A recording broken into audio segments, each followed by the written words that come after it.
Everybody, thanks so much for listening to the podcast. In the first segment, oh man, we are, first of all, we're kind of mobile, right? We're in different locations. We're remote right now, but we still doing a hot podcast for you. And guess what we talk about? We talk about Carlos Cordeiro saying bye-bye. Oh, and it gets real greasy, kind of like Hope Solo quote tweeting and tagging Julie Foudy, just like that, but for an entire segment. Exactly. And in the second segment, we are joined by Luis Miguel Echegaray of Sports Illustrated. We talked to him in studio. We recorded this last week while we were in studio still before the lockdown, and we talked to him about working with Grant Wall. We talked to him about being Peruvian and covering the Peruvian national team and Peruvian players in MLS. We have a big it's a strong Latino gang episode. All right, so you're gonna enjoy. So all this and more today on the Cooligans.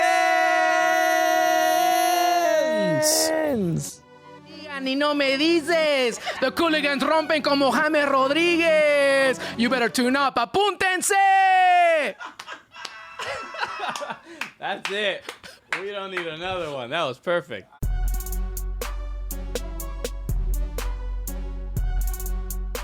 Yeah, baby.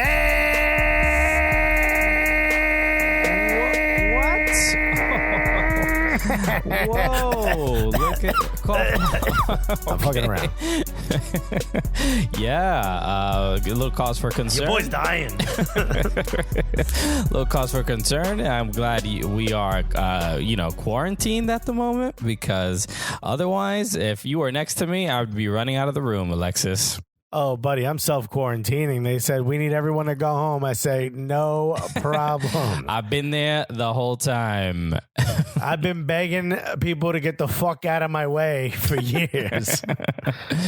Yes, the dreams have come true for the laziest of people in the world.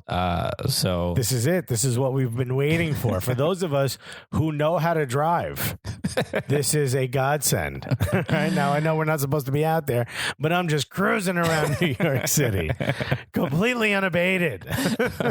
Just doing donuts in Times Square. Nice. Hell yeah, dude. It's like Vanilla Sky. Hello, everyone. Welcome to the show. Welcome. This is look. We're trying to make the most of it. We're trying to be happy, and just in case this might be the first time you're listening to us, my name is Christian Polanco. That's right, it is. And I'm Alexis Guerreros. And also, where you been? What are you doing, buddy? Damn, it took a goddamn pandemic for you to find us? Just crazy. I mean, it's, you know what? If that's the case, we're going to need more pandemics. I'll be honest. Okay? We're trying to get these numbers up. Let's get a pandemic going around Sweeps Week. Am I right? Okay. Ratings are important. Okay. We on TV now, player. Okay. You're going to need to stick with us a little bit more than that. All right. So hello, everyone. Welcome to the show. We are the Cooligans. All right. We are your favorite stand-up comedians that host the funniest soccer television show and the funniest soccer podcast that you have ever viewed or listened to. That's right. But it's not just that, Christian. It also happens to be the gulliest. Okay. The gulliest show you've ever heard, seen, been followed by. All right. And we should add to the list the least corona-eist. Okay. That's right. Yo, we are sans coronavirus, son. Okay. Some of them other soccer podcasts full of corona. All right. You don't even want it near you. Oh, you hit download. You don't even know what you're downloading, bro. Risky, you know? Okay. You need to, we're getting you that corona-free seal of approval. All right. So that's right. The only fever we got is CCL fever, my guy. Okay. Are we spreading that to everybody? Okay.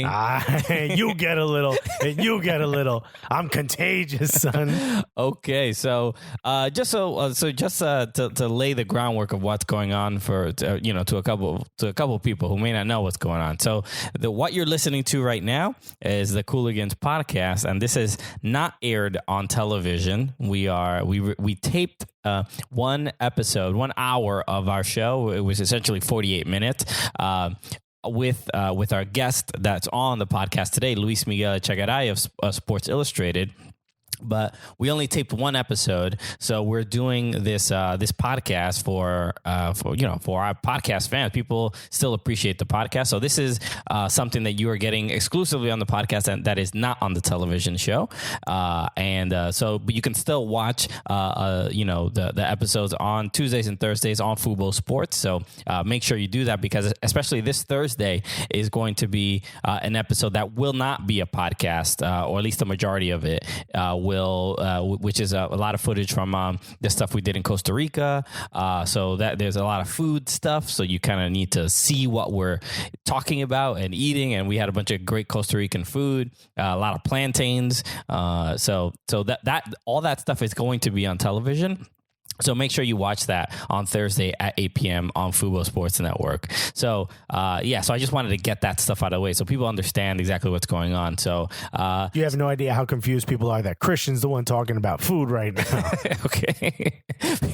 Baffled. It is very odd. Yes. So look, obviously, the coronavirus is hot right now. Okay. It's taking over all your Twitter trends. It is all over the news. It's taking away your soccer. It's taking away our soccer, right? And it's obviously a frustrating time right now. If because you're probably. I don't think it's frustrating. I hope everyone can kind of understand why this is happening. Well, yeah. I mean, it doesn't lessen the frustration. It's being stuck at home is difficult for a lot of people. It's weird, at least for me. I'm like, I haven't been as anxious as I sort of expected. I've been kind of burying myself in work and being emotionally distant from my girlfriend. It's what gives me strength. It's old hat, dude. At this point, you're a pro. No, we're not at each other's throats or anything. We're trying to or make it work. We're finding our own strengths. We're using our strengths to like maintain some sense of sanity, like if she needs to work out and the casting is not working on the television, I handle all the tech issues, anything that requires. You pop in for IT. You pop in, be like, yo, have you turned it on and off again? Because I know you haven't turned me on in weeks. And then you have that argument. That's right. Well, I sneak in the subtle, digs about how she's destroying our relationship, but I still do. You drop it in every once in a while. Nothing heavy-handed, Hey, I'm not a monster, okay? You got to massage it in there a little bit. So we're making it work. How are you and D holding up? How are you doing it? It's great. Unfortunately, she works at a hospital. So for her, this is like she's at war. And this is just like all those letters you saw sent to the significant others as soldiers were at war. Oh yeah, dearest Gwendolyn. Yeah. But if you would have ever seen the letter from the other side, it would have been like, "Yo, everything's chill. I ate all the Girl Scout cookies." How long were we supposed to have them for? When can I have one of the 55 Mexican Cokes I purchased in preparation for today? That's kind of how I run the house here, I get it. Yeah, you're not the damsel at home just waiting for the guy at war. You're just not at all. Just covered in cinnamon rolls. And I'm just quickly trying to vacuum up all the Dorito dust so no one knows what happened. That's right. Okay, you maintain the home, of course. So it's just a little different. It's a little different than most people, I think. Yeah. So obviously, it's crazy. This is one of the most surreal experiences that I think humanity, at least our generation, has experienced. And look, we can direct our anger at the orange man on television who's always saying the wrong thing over and over, or we can do what we can to help out, right? And obviously, by staying home, you are helping humanity. You're helping the less people suffer.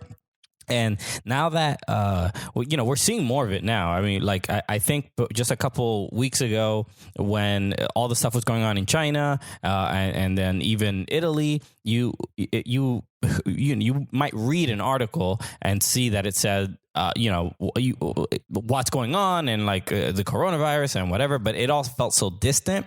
And now you're seeing like people, Americans, tweeting out images and videos of like of themselves coughing and being like, "Yo, this is what it is. This is why you have to stay home." Like some of the details of like what's going on of like the symptoms themselves are really scary. And it might not be a thing where people can't recover from it, and like because I don't think that's necessarily the issue when it comes to younger people, obviously, or people who are not immunocompromised. But when you see, we have a friend, a comedian friend that contracted the disease.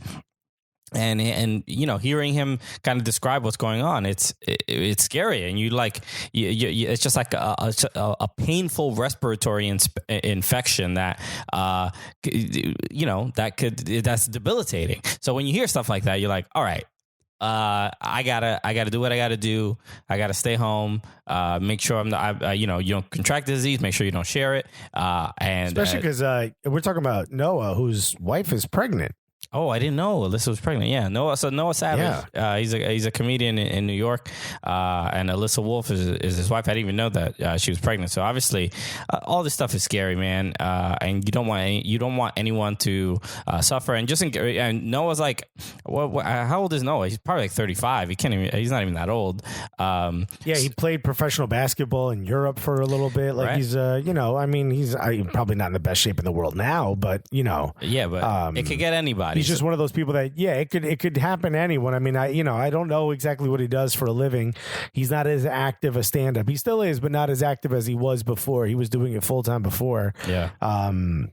But it just goes to show, like, I think the last report was if you were on the subway in the last 2 weeks, you're potentially exposed to it. Like, this literally, like New York City is one of these areas. Oh, can something spread by being near people? Sure. Well, this is New York City, okay? Yeah. So just assume we all have it, Yeah. So it's scary, obviously. So we're all trying to cope, and realistically, like, being stuck at home is a good situation compared to what some other people are going through. And you don't want hospitals to be overwhelmed. You don't want like what's happening in Italy, where doctors are trying to decide who gets respirators and who basically gets to live. It's like wartime. You go in the hospital, they're deciding, do you get help or not? Do you live or die? It's crazy. And the rumor is that, not the rumor, I mean, all experts are saying we're only 10 days away from that. And my wife who works in a hospital is sort of signaling the same.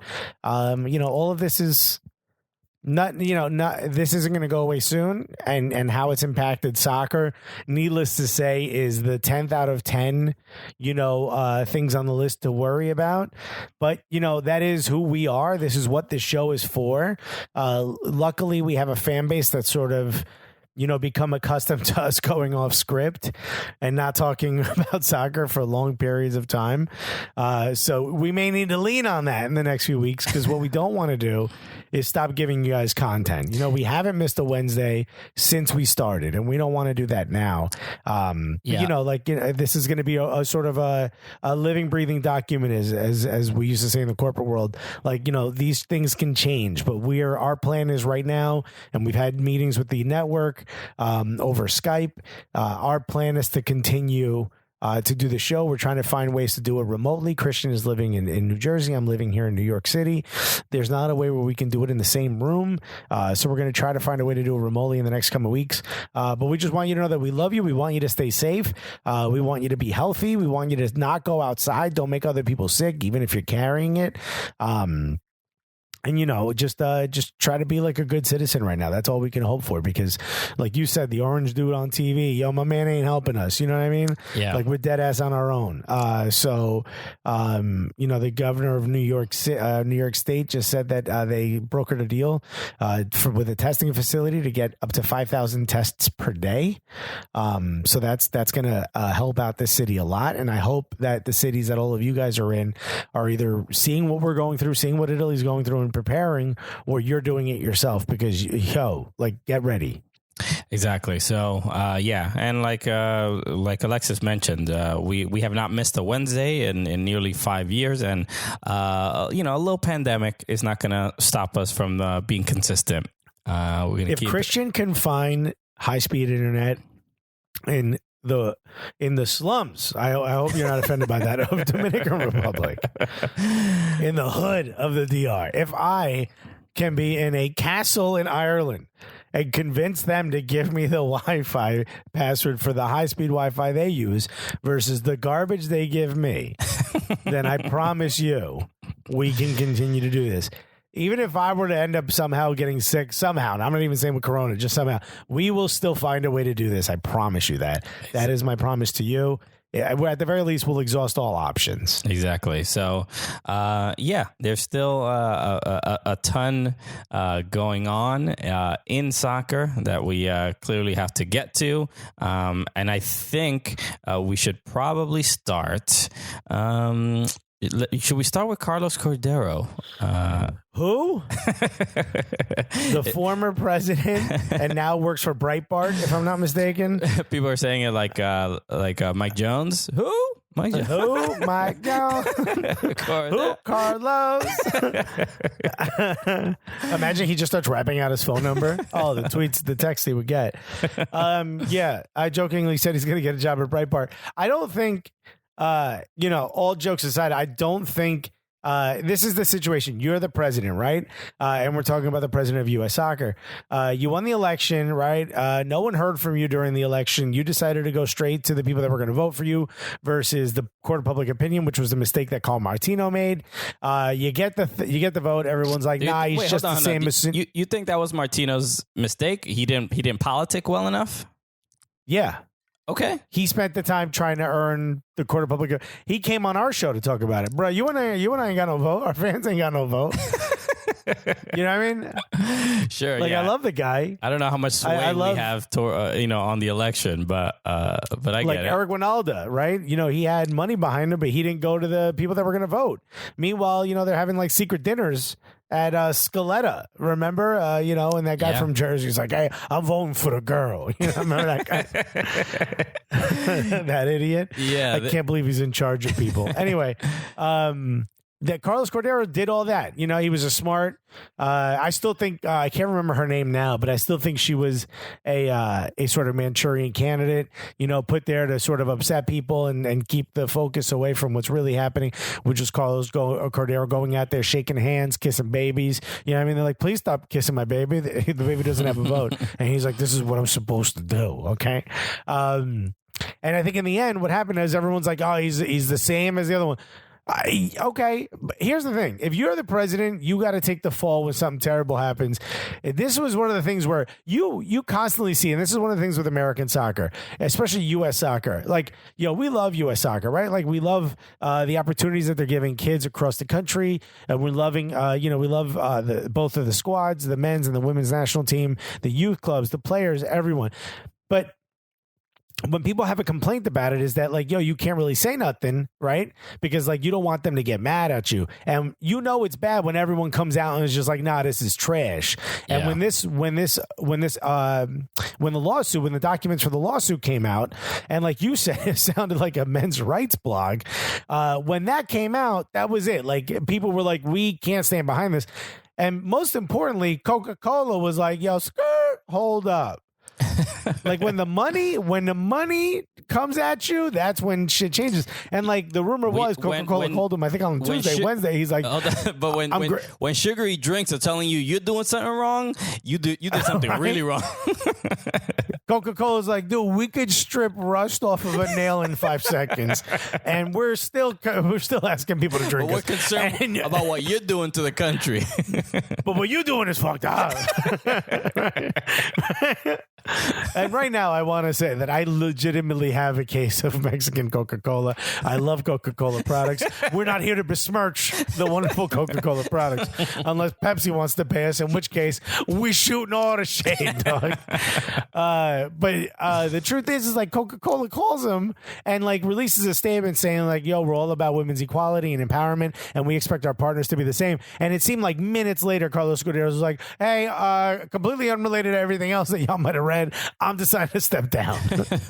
Yes, if anyone was not aware of exactly what's going on, yes, Carlos Cordeiro, president of U.S. Soccer, did resign after all of this stuff came out, but he did put out an apology, a letter, with a resignation letter, and he did apologize. But one of the main things that was very strange was that he says, and I quote, he says about the legal argument that they used about women not having the same responsibility as the men's national team and all the other stuff. He says it was unacceptable and inexcusable. I did not have the opportunity to fully review the filing in its entirety before it was submitted, and I take responsibility for not doing so.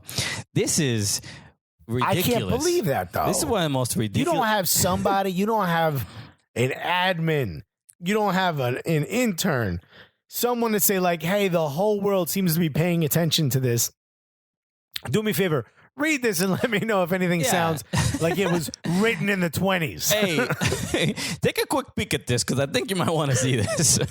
You know what? I'll send you the link to the file. Why don't you do a little Control F? Just do a little find. See if the word broads is mentioned anywhere in there. That alone would have stopped all this from happening. Yes, and hearing the response to this letter, the response to the legal argument from people within U.S. Soccer, people who former players. I know Julie Foudy, I know Herc Gomez went off on ESPN FC about this stuff, but this is Julie Foudy is a big one. Herc kind of goes after everyone, right? Like Herc and Taylor Twellman. Taylor kind of surprised me, but Herc going after U.S. Soccer is not a surprise at all, right? Yeah. Former player for the men's national team, very, very strongly opinionated. It's part of his job at ESPN. He doesn't really, when you're with ESPN, you don't really have to glad hand as much because they're gonna get the passes anyway. They're a partner for MLS. They're a partner for U.S. Soccer. They're the rights holders. You know what I mean? Like you ain't really got to go crazy.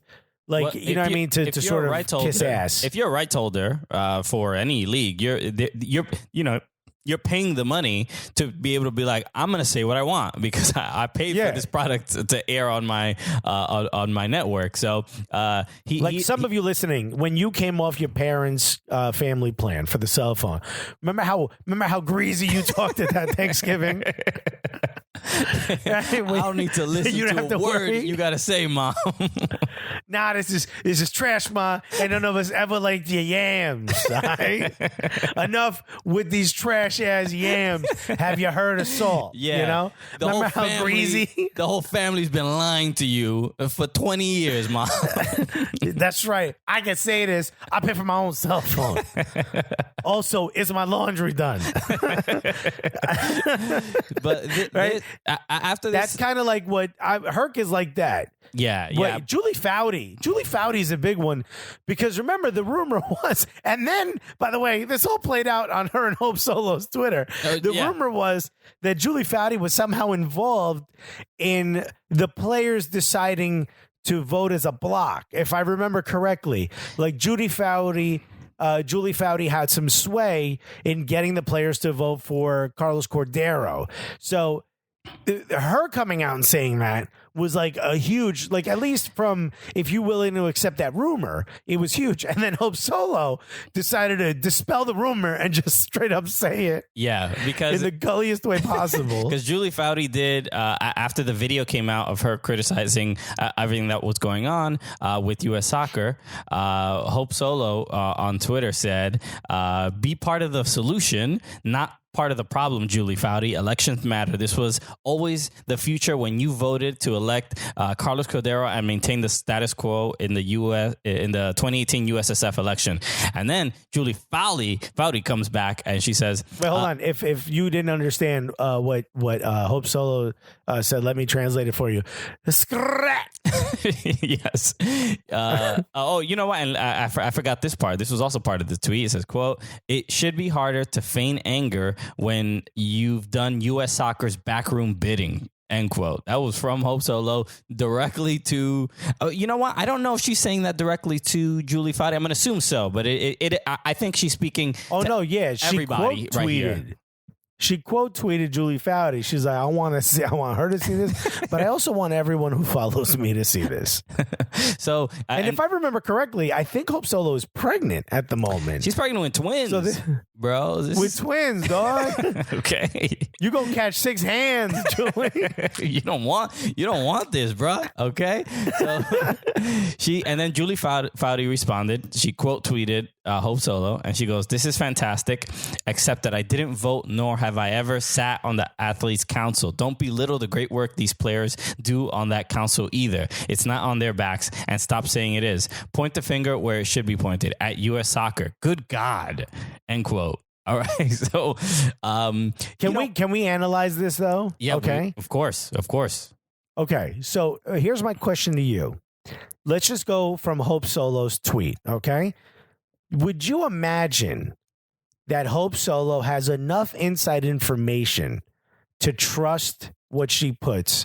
Or do you think she's just trying to start a fire? This doesn't seem like she's trying to start a fire. Well, this to me is like, she has to have some inside information as to what happened. Not only was she running in the election, but she's friends with the overwhelming majority of the people in the Players Council you would expect. Or at the very least, she has to have one person in there who's like, yo.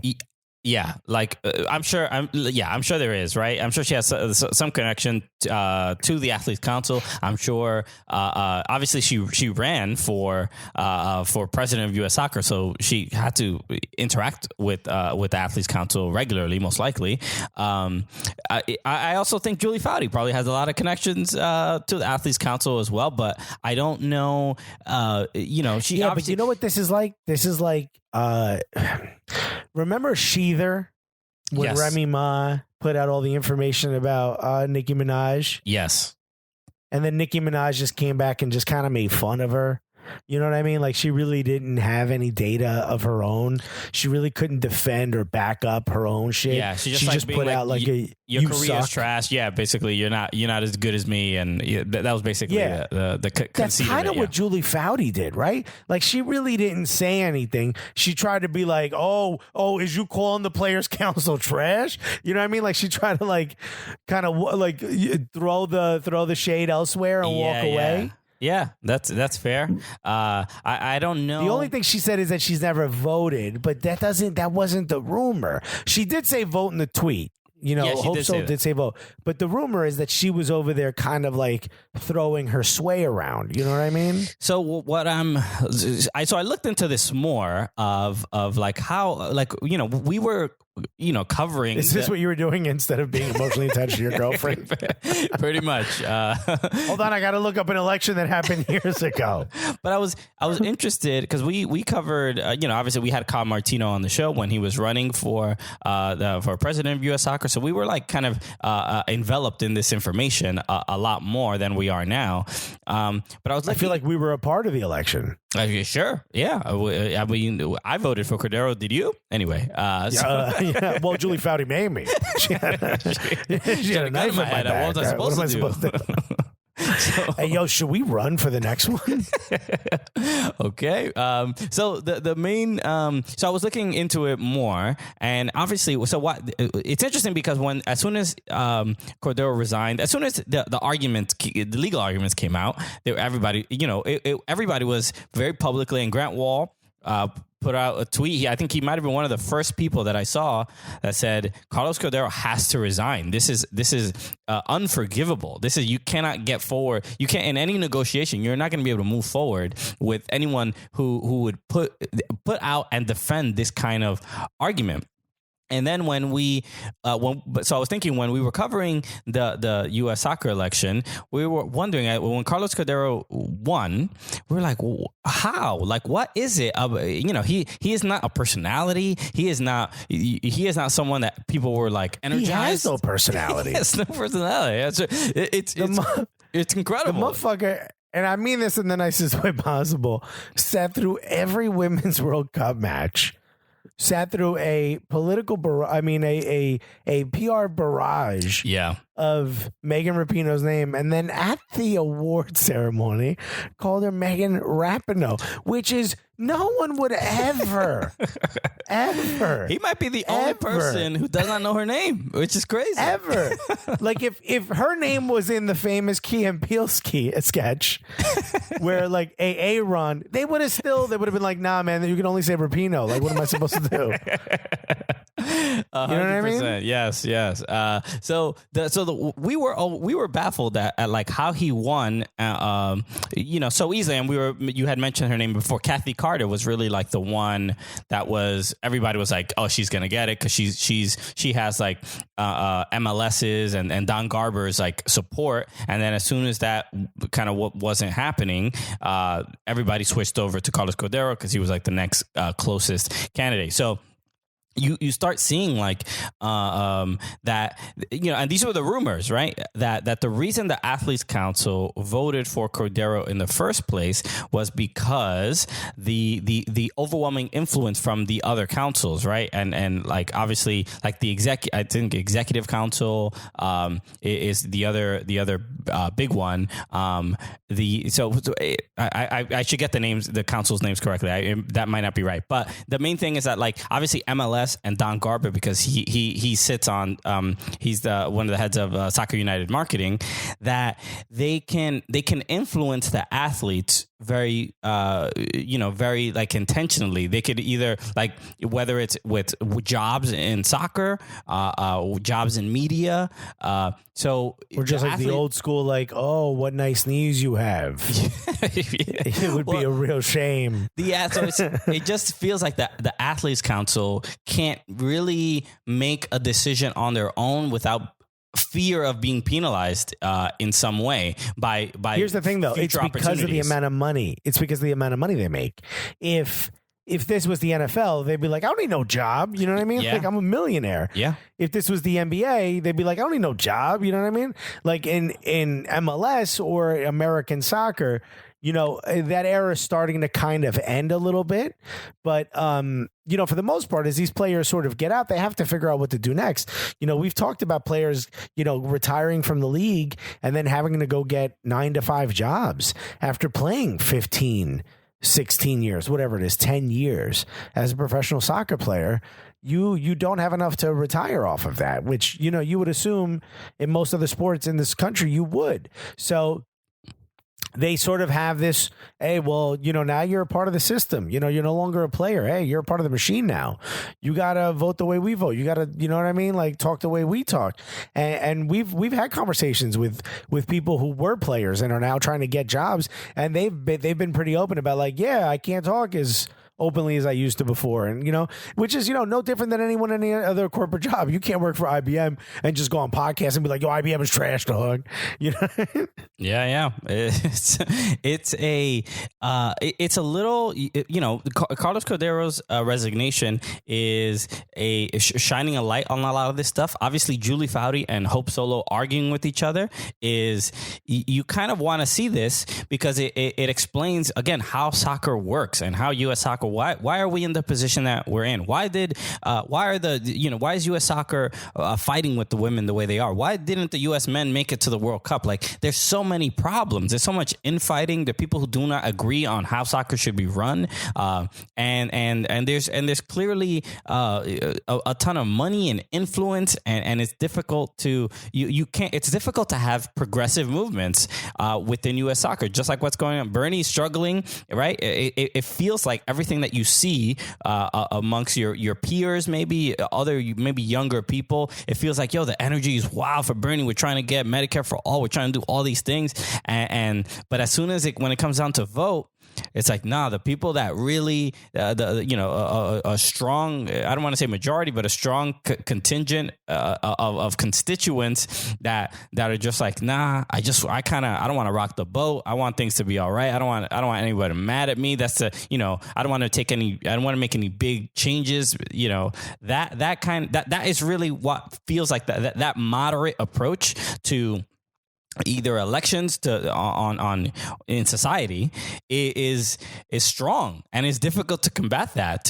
So that's why Kyle Martino was talking.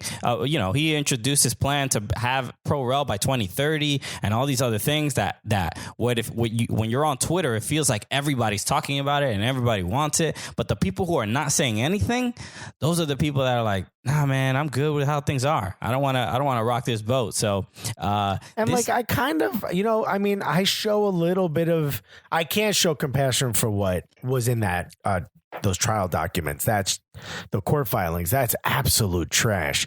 I can't, and I we've said it before, but I'm going to say it again. Like, even if we didn't have friends on the women's national team, even if we didn't have people that we can sit, that we've talked to and realize how amazing and incredible they are, even if we didn't find a way to connect with them based on their personalities and based on who they've been in the public eye, even if all of that, it doesn't, who you and I are at the core. You and I have glaring differences in our personalities. And one of the many, many ways where we're similar is we're both very open about how, or at least we try to be as progressive as humanly possible when it comes to the idea of human and women's rights and women's equality. And we try to support supporters groups that are based on like Plastics FC. It's just this dope thing that sprung up. Some of the ladies that have started it are a part of Gully Squad, so we've kind of got to see it as it developed. And it's just like, it kind of like, this is what I've always wanted for American soccer. We would always support this. We would always find a way, no matter what. You and I would be always supportive of the women in this team and really any woman that is trying to fight for equal pay. So immediately, even if it damaged relationships with any organization, if you put something out like this that says the things that this court filing said, you and I were the first to be like, hell no, this is trash. And not the first that I know. We would be immediate to say it. We were immediate to say it. And I'm really, really happy to see how many people jumped on board and didn't matter and didn't care about sort of the repercussions possibly of coming out. Like, they were just like, no, we can't stand for this. Yeah. Clearly, U.S. soccer just got this 100% wrong, and not. Obviously, the document is terrible, and the argument is ridiculous. But the fact that Carlos Cordeiro was like, I didn't even read it. It shows that the U.S. soccer is in complete disarray. There's no one held responsible, and there's nobody's saying like, yo, I'm gonna take the lead on this, right? It's like, why did Carlos Cordeiro want this job, right? That's like the question I have. It's like, yo, if you're not even, you don't get paid. You don't get paid. But if you're not gonna read the damn documents from lawsuits, then you don't even need to have this job. Like, it's ridiculous. It's like, what is the if you want to be a leader, show leadership, right? Be not be the change, but like lead by example. Yeah, this is what Mother Teresa meant.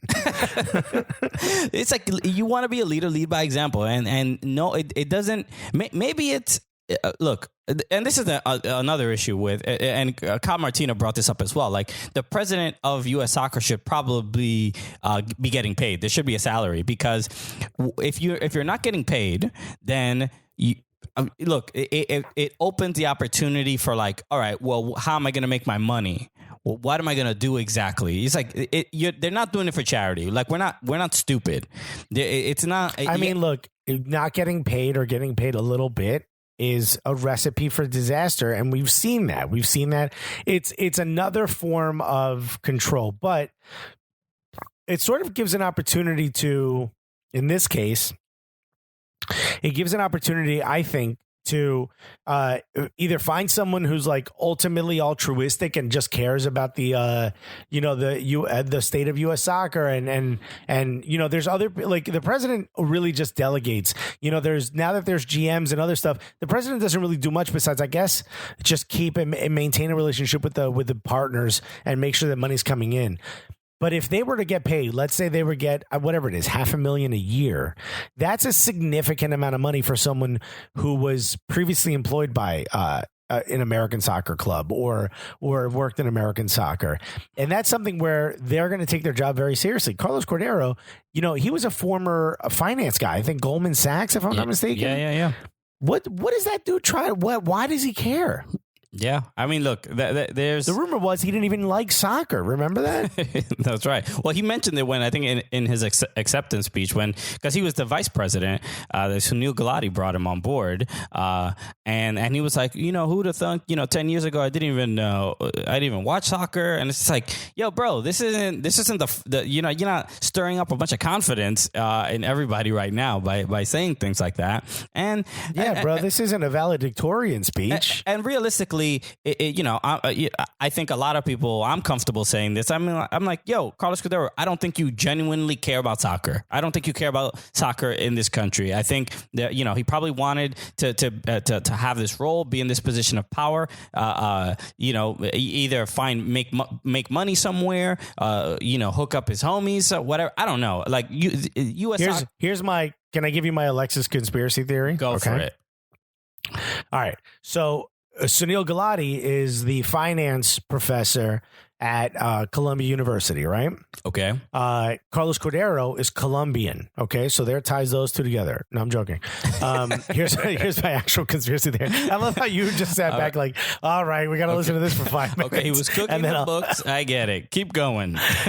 Okay, he's cooking the books, but it's whatchamacallit? What's the bandera de paisa? What do they call it again? Bandeja paisa. Yeah. Here's my real conspiracy theory, right? So he's the finance professor. He's in finance. Carlos Cordeiro's in finance, right? Those financial people, they know people that have money to spend and they have connections and they know how to deal with money. So they came in just to stabilize the money. That's all that matters. They don't, in their eyes, they didn't need to care or like soccer. Now that Sunil sort of had to go because they got dropped out of the World Cup, or they didn't qualify for the World Cup. And if you remember, Sunil said, I don't think you have to make wholesale changes because the ball was 2 inches either wide or went in. Mm-hmm. Right? You remember that? That was before he had to say, all right, fine, I'm not going to run again. And then he took that time, I think, to put all the ducks in order, to have someone in his camp to sort of finalize and get the World Cup in 2026, which was the whole thing, right? Yeah. So I think that they put that Catherine Carter out. That was her name, right? Catherine Carter? Yeah. All right. They put Kay Carter out, right? So that she could be sort of the Manchurian candidate. So she's the one that took all the brunt. Remember, she legitimately took the brunt of all of it because she went out and said all the things that the general public didn't want to hear. She said there'll never be promotion and relegation. And, we don't want to spend more money and yada, yada, yada. And everybody hated her and pointed the arrows at her, talked about her all the time. Every other candidate that was using the public eye, like Kyle Martino and Eric Winalda and Hope Solo and I can't remember the other dude's name that was like fourth or fifth in line. Paul Caligiuri. There were a bunch. Yeah, exactly. So they all had to go and sort of battle that, what she was saying. And that's what was getting them headlines, right? And meanwhile, Carlos Cordeiro could go out and shake hands of all the people that are going to vote that aren't in the public eye, that didn't matter. And that's how he secured the vote. They got the 2026 World Cup. As far as they're concerned, success, right? Now, I don't know if they're going to make money off of this or if that was just part of what they wanted, but now they got it. And now it's this effort to sort of sort of push back the tide of change. That's all they're at now. And I don't think I think Carlos Cordeiro was like, fine, all right, I didn't read the thing. I fucked up. I allowed this to go through. And from what Megan Rapinoe said, this was the tone that was used prior. So throughout all their court filings, she's like, this don't surprise me. Yeah. You know what I mean? Like, y'all only surprised because y'all reading it. We've been having to hear this. So as far as I'm concerned, this was a strategy from the get. What I just don't understand, like, well, anyway, let me finish my statement. This was a strategy from the get-go. Once they got the 2026 World Cup, they all were like, yo, that's it. We good. We did what we had to do. Now all this is extra. Now they just don't want to lose the money to the women. My point is if everyone in the world is watching and waiting and saying, yo, pay these women equally, why are you going through such lengths, such bad publicity to stop them from doing it? Why would you go out and hire not PR firms, lobby firms, like bad right-wing lobby firms to try to change lawmakers' opinion on whether these women are getting paid equally or not? And why would you go so far as to allow these lawyers, if you really didn't read it, to say these disgusting things when you know that you're an organization that is responsible for thousands and thousands of young women that are being trained and raised as soccer players, and that the parents are putting them in your hands, expecting you to have all the care in the world that they have. Meanwhile, you're out here saying they're not even capable of doing the job the men are doing. Like, how? I just don't understand why that's your strategy when you know we're all watching. You're doing this while we're watching, which means you don't give a fuck about our opinion of you. Well, this is disgusting. Well, you see, I mean, Megan Rapinoe, after they won the She Believes Cup, she had mentioned, after that particular game in the semifinal against Spain, she had even said, don't pay it. She told, like, right on camera, she was like, to all the girls, boys listening, like, don't pay attention to anything that was said in that filing. It's not true. And you can tell it was reached the level of absolute disgust that she had to be like, don't listen to the adults, quote unquote, because they don't know what they're talking about. So it's terrible. Yeah. What message are we sending to the kids in this country? Yeah. It's it is quite absurd. But to hear that, like, oh, I didn't even read it is like, bro, there's 15 people on the board at US Soccer. Nobody read it. Nobody thought like, yo, Carlos, check this out. This might not go well. It's so hard for me to believe that someone wasn't like, yo, like, fine, say what you want, but this sounds bad. No one, not even that much. Yeah, it's pretty ridiculous. So, and when you have the president being like, "Oh, I didn't even read it," then that clearly shows that there's no either chain of command. There's no responsibility held. Carlos Cordeiro wasn't on anybody to make sure that he was delivered the right information. Like you said, it clearly was the 2026 World Cup. That's where all the energy was put in. They got that in place, and then maybe he just thought the job would be pretty simple going forward. But whatever, like, we talked about it last week. I don't understand why they don't want to pay the women. You have the most popular national team, arguably in the world. I mean, even comparable to some of the popular men's national teams. You have the best women's national team in the world that gets all this publicity. Yeah, there's a lot of negativity and whatever. People don't watch women's soccer, but you can be on the forefront of changing people's hearts and mind about what about respecting women athletes, and they don't want to be that. They just want to be part of the problem.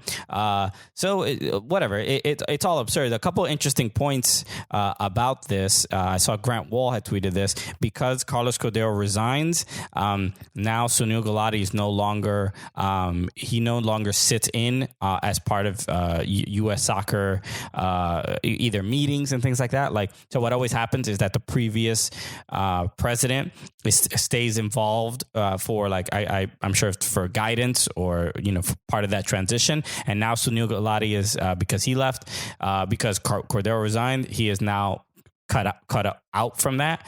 So Sunil Gulati, I imagine he's not going to be involved much.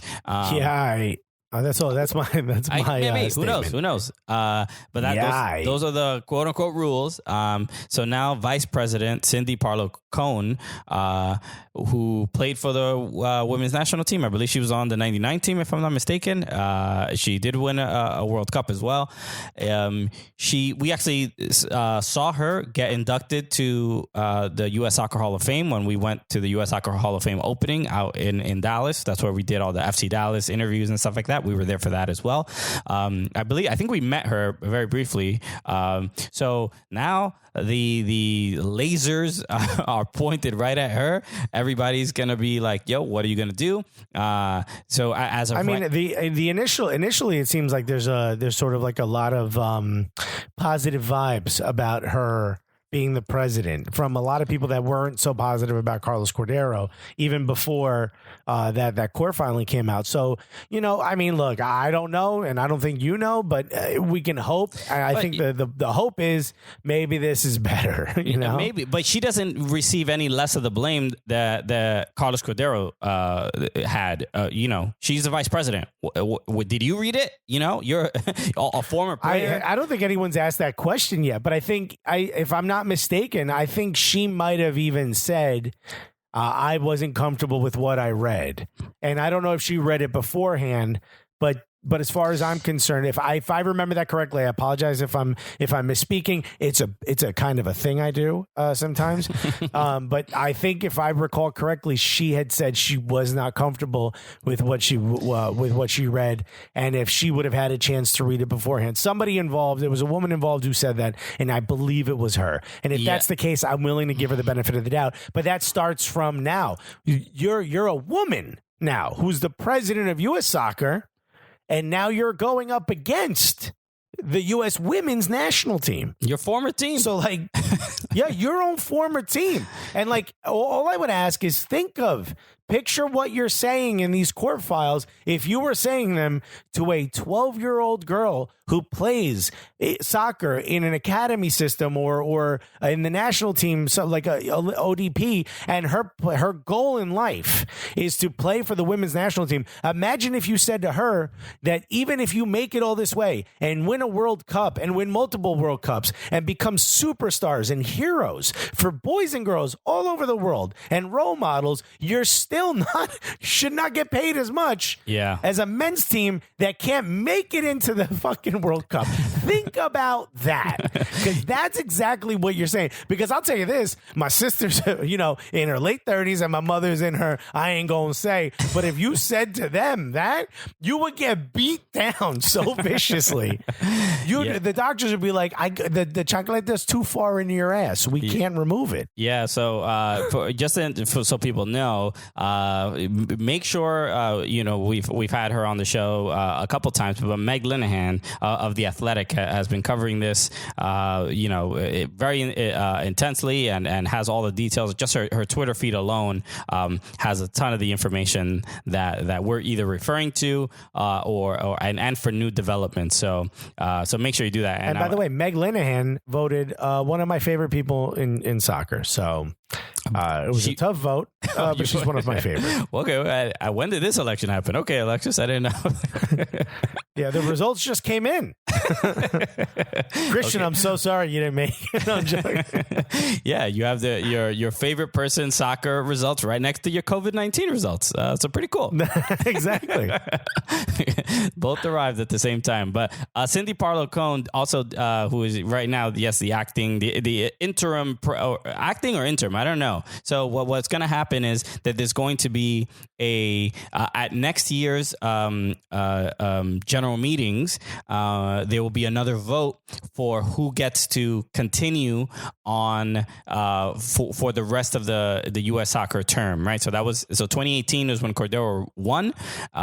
His tenure goes till 2022. So there'll be a vote in, I believe, February of next year for who finishes out the term. So it could, if Cindy Parlo-Cone decides to run again, she can. But we're gonna do this again for that 2-year term, and then or year and a half term, and then 2022 there'll be another election for that 4-year term as well. So this stuff is not going away, and I didn't expect to talk about this for nearly an hour, but this stuff is really kind of fascinating. So. Yeah, and just the last thing I want to end on before obviously we're passionate about it as well. Yeah. Before we go to our interview, is Cindy Parlo-Cone did put out a statement, and I just wanted to read 2 quick things. One of them, she says, we are transitioning to Latham and Watkins law firm as our lead counsel moving forward, because apparently the law firm that wrote the other one that they did not read is I guess they're done with them, and obviously they feel like the arguments that they're coming up with are trash and are ruining their it's a public relations nightmare. So they're moving to a new law firm. By the way, one of those lawyers is a woman. Yeah, I mean, look, that isn't anything new, right? There are women that it is still disturbing. Yeah, that are very much either not feminist or do not believe in equal pay, or maybe believe in this inferiority. They just accept it as truth. And in general, look, it's not ridiculous to say, obviously men are stronger than women, but to use this in a legal argument as to why they should not be paid a fair sum is at that point you're not even trying to even get close to a place with equality. It's Carly Lloyd, I believe, in one of the statements she said, like, it's a different product. It's not the men versus the women. The men would always win. That's not always, but whatever. That's But also, and I can't believe they would use that against her throughout the whole thing. But because she was being honest in a deposition, but. It's not the women aren't playing. The women's national team, the U.S. women's national team, isn't playing against other women because they can't get into a bracket with the men. They can't win to get in a bracket. That's just not how the sport is played. So They have to beat the people that are in front of them. That is the way the game is set up, and they've beaten everybody. Yeah, and they deserve the money. Outside of just them being incredibly skilled and beating the best nations in the world and the other best soccer players in the world, the product that they're putting out is also incredibly popular. It is making U.S. soccer tons and tons of money. So this argument that like nobody cares or it's not as good or whatever, it's just like, yo, you're dumb. You're not even from a business perspective. You're not coming from a place of genuine care. Yes, in England, it was illegal for women to play soccer till like the 60s or something like that. So they've had a tougher start, and to get to where they have with all that's been impeding them, is like, yo, be helpful. You can help this be just as popular as the Men's World Cup. And why wouldn't you want that? Like it's like it attacks maybe the male ego or maybe some female sense of like, no, the men are stronger. The men have to, some people like they like that place and they don't want that change. So all that stuff is just it's just frustrating to see that negativity but to see it from U.S. soccer is like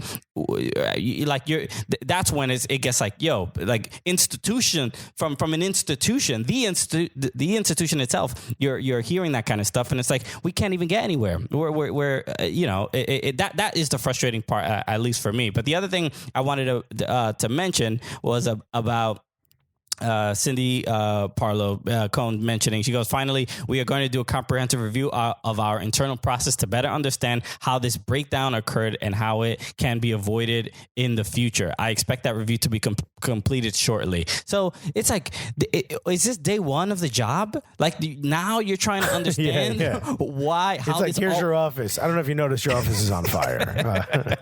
Like we don't understand how U.S. soccer works and some of the decisions they make, but then you read stuff like like this, and it's like, yo, you don't even understand how U.S. soccer works. Like, what is this job to people? Is it even important? Like, what is it just a paycheck? Is it like, what is going on where these kind of oversights can happen?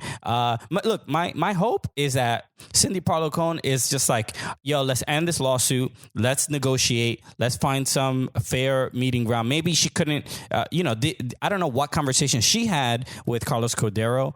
It seemed like they didn't even know each other, right? I don't know. Like, it's your VP, and it's like, oh, yo. She's like, whoever that last guy was. Wait a minute.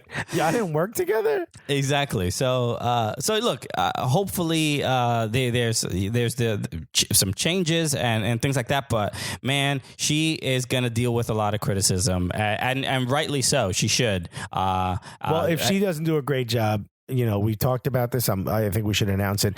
You and I will run for U.S. soccer president next time around. Exactly. Okay. And we're going to clean this whole thing right up top to bottom. Oh, right. Yeah. As soon as I get some money in my pocket, whoever the highest bidder. Oh, wait, I shouldn't say this on the podcast. Okay. No, that's business as usual in CONCACAF, bro. Yeah, bro. If there's one place that has Newark rules, okay. Well, it would be great if they were like just honest about that, and they'd be like, "Yo, yeah, it's like I do this job for free, but I also take millions in kickbacks. So look, that's how this thing works. You don't like it." You vote me out or whatever. Like, it'll be just be like the way just a ridiculous candidate. And at least you'd be like, like similar to what people like Trump, even though he's an absolute maniac and an idiot, but people are just like, you know what? At least he's honest. It'd be nice to see some sense of honesty, even if it's bad news coming from U.S. soccer, and we don't. You know what? Yeah, you got to show your scars, right? Yeah. Okay. So, yes, long conversation about that stuff. Hopefully you enjoyed it and appreciated it. But look, a lot. Maybe you remember what the podcast was like before we got on TV. Just one subject for an hour. So and again, just a reminder: the episode, or at least the interview that you're about to hear, was taped last Tuesday, with Luis Miguel Echegaray from Sports Illustrated. You've seen him on I believe Planet Soccer Planet. He does a show with Grant Wall. He's a writer. So we taped this last week. This is before any lockdowns or anything was going on. So we didn't, we're not going to talk about any of that stuff. But we did have a great conversation with him. So we hope you appreciate that. I guess this is. We're not, that we wrap that show. So that'll be the end of that show. And then, we'll just play that for you right now. Yeah, but we hope that you guys are safe and wash your hands, please. Yeah, that is crucial. All right. We'll be right back after this. Hey, everybody, thank you so much for listening to the podcast. We want to break in with a word from one of our sponsors, us and you. That's right. Gully Squad, always showing love. Always, not only, we love Gully Squad, but in times like these, I think it's helpful for us to be able to communicate with, our most loyal fans. And Gully Squad has been with this weirdly therapeutic thing, even for me, and seeing the level of kindness and love happening in the Slack channel and things like that. So, it's just been... even the members of Gully Squad helping each other out. I mean, it's been absolutely incredible. And in any time like the times we're in now, having someone to say, hey, this happened to me and here's what I did and here's what you can do. I think that's always great. So I'm really happy. And even just like the weight of, just some fun conversation. People are still posting like their quarantine food and stuff in the food channel, and doing all the fun stuff that you'd want out of a community of like-minded individuals, Exactly. So, make sure you can join Gully Squad. You want to be a part of it. I know things are pretty crazy right now. A lot of people are losing their jobs. Like, if you don't have money, totally understand. I mean, it's affecting us as well. There's a lot of jobs that we have lined up and things that were going to happen for us and that are no longer happening. And as comedians, everything is shut down. No comedians can work. We can't do shows. We can't make money there as well. So all of this is generally pretty scary. But if you appreciate, our art and you appreciate what we're doing and you have some expendable income, especially during something, a crazy time like this, feel free to join Gully Squad. Squad. It'll mean a lot, and I think you'll also get a lot out of it as well. So you can join at soccercooligans.com and hit the Join Gully Squad button. And we're also going to be adding, there are some people that had watched our Instagram Live with our ladies. Our ladies are with for the first time. We're part of the program. Alexis. That's right. We're, as our fans called them, and I love this, the Cooligans. The Cooligans. So that's really sweet. They are, they're now our direct competition. So that's gonna be a problem. And we will not allow them to be paid the same. Yeah, all that stuff we said a couple of minutes ago. Forget all that. So, that was for everybody else.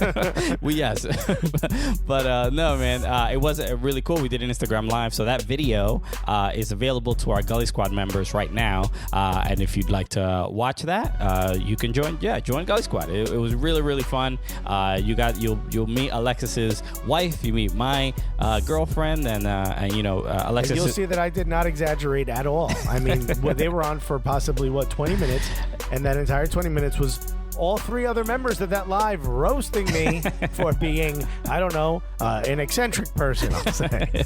Oh, the judgment. What a bummer. It was cool. We talked about some serious stuff because Alexis's wife is a nurse. My girlfriend is a nutritionist, so we kind of talked about how all this stuff, kind of is affecting people and kind of best practices and things to do. So, the people that work in medicine are like kind of on the front line of this stuff. So it was kind of cool to hear about that as well. So again, join Gully Squad. You want to see that right now. So again, soccercooligans.com/ and hit the Join Gully Squad button right on our website.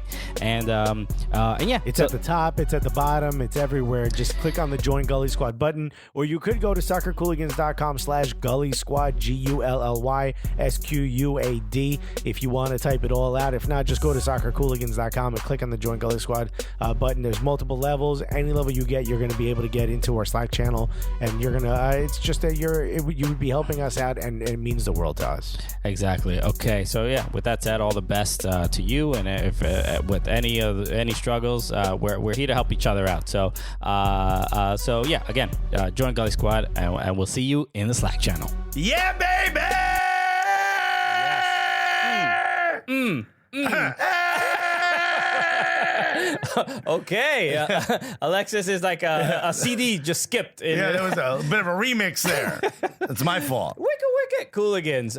What's good? It's only killing my throat to yell this every time, but I do it for you guys because I know most of you hate it. Hello, everyone. Welcome to the show. My name is Christian Polanco. I'm Alexis Guerrero. We are the Cooligans. We are your favorite stand-up comedians that host the funniest soccer show that you have ever witnessed. That's right. Bing, bing, bing. And guess what else it is, Christian? The gulliest. Okay. All right, that was much more, deeper, much more Barry White. Yeah, this is my Light FM voice. Hey, Kristen, Dan says he misses you. For all you horny soccer fans out there. Right? Where else would you go? That's what we're here for. So we're excited about today's show. We're joined by Luis Miguel Echegaray of Sports Illustrated. That's incredible. But before that, we have boxes here. And not only are they boxes, they're pizza boxes. Bruh, we got pizza boxes. That we have to address. We have to open. That's what we got to do. Pass me that. So these are pizza boxes, and I see already on top New York City's football club on it. Okay, right? So look, New York City's football club, which is possessive. It says hot and fresh for the city. So far, I love the pizza box merch, right? Okay, clearly from NYCFC because it's got the number for tickets as well. So they knew we'd be holding this up to a camera. Shouts to them. There's the number 855-776-9232. Call and get your ticket. Only if there's something dope in here.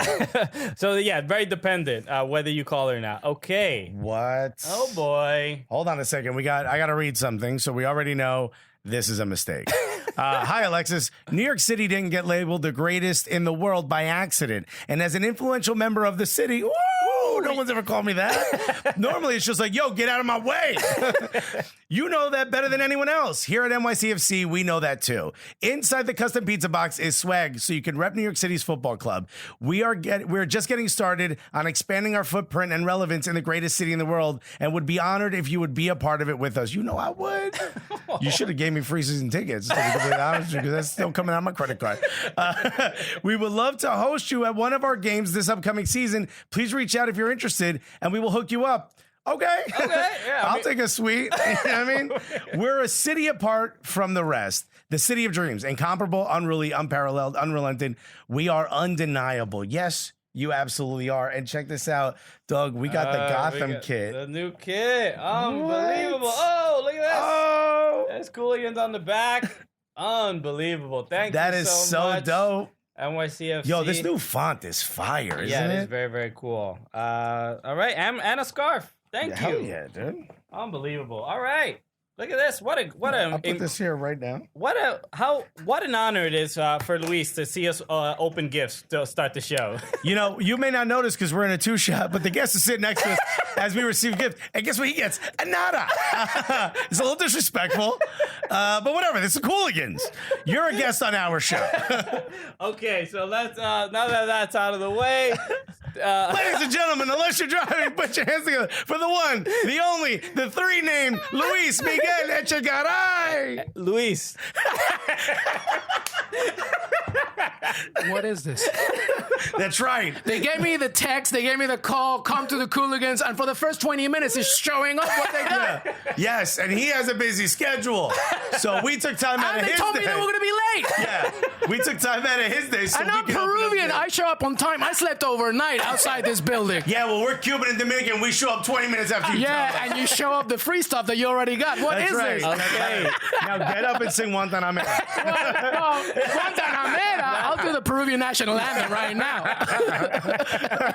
Okay, this is usually when three Latinos are in any place together. It is a like You're not gonna get anything done, pal. Yeah, You're not gonna exactly. get any. The fact that they have a show is amazing to Yeah, me. absolutely. This is for the people. I'm so proud of these two, man. Thank you, man. Love It means a lot, especially coming from you, dude. Yes. So let's start with the fact that you've been at Sports Illustrated for a while. You had a Latino content, and you work with Grant Wall. I'm sorry for that, right? Right. Nobody's more sorry than I. The first guest on this show, and you'll never come back. No, he was great. He was absolutely Didn't great. he open for you? Yeah. He was great. And everything skyrocketed like that. That right? took us off. Just like coronavirus. Just kept going up. Exactly. People compare us to that a lot for some reason. So you're the head of Latino content. How long do we have to wait before there's competitive dominoes on SI now? Yeah, don't tell anybody. I think I'm the only one that knows that I'm the head of Latino content over there, by the way. Is that a weird thing to put on a business card? Or no? You know what? I don't even have it. I just tell people, just as just I'm tell running it? away from them. You made head of up the Latino title. content! You made that up yourself. Yeah, they don't even know. That's what I'm telling you. Yeah. Why is he wearing a guayabera again? Listen. This is professional clothing for us. Compa, this is the greatest thing about working with a majority of white people. They don't know like what you're doing, so you just say Latino content. Yeah. They'll be like, okay, that's Yeah. great. And they can't say shit about it. Right? It's racist. Of know, course I'm exactly. showing up late. Exactly. I'm being the most Latino I can be. I need to go on a 24-hour trip with Edison Flores, and you need to pay for everything. Okay, we'll Okay. do it. I promise. That's not a problem. Yeah. So I shouldn't have gonna get ordered. fired after this. So I shouldn't have ordered Uber Eats on the corporate card, is what you're saying? Because it's Interesting. my culture. You know why? Because we here, baby. That's right. We here. My business card just says head of Latinos. Yeah. That's way better. Don't ask any questions. Yeah, I'm the king of Latinos. You didn't watch last week as I was king there? Y le tienes que poner un X now. You know, Yeah, put an yeah, X in that stuff. So, we should at least talk very quickly about your working. What is that?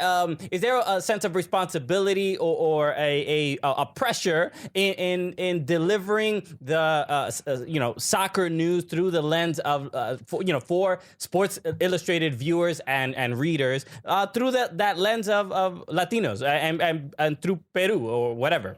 I mean, you want me to get serious here? Yeah, or you want me to... I want you to get serious. We'll make it silly no matter what you do. Yeah. The quick answer, right, is basically for a very long time, SI has always been a place that really serves the sport, which is great. Yeah. I love it. But the problem is that nowadays we live in a world where it's not just about that. It's about representing the people behind the sport. And you can't just see it through one lens. It can't just be about the white 55-year-old guy that lives in the Midwest. It has to be about the Paraguayan, the Peruvian, the South American, the Caribbean, whatever. And so the guy that dude's upset moved next door. Exactly. That's who we represent. The guy who's saying, why is it so loud up there? And we're playing La Santa 24/7. exactly. That guy.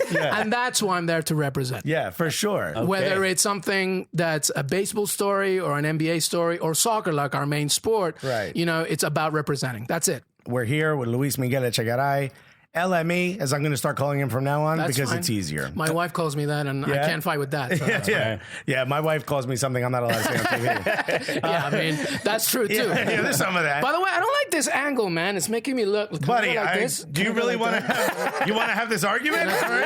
No one looks worse Yeah, but than me. you're right in the middle, man. People are like, why does he put a pillow under his shirt the whole time?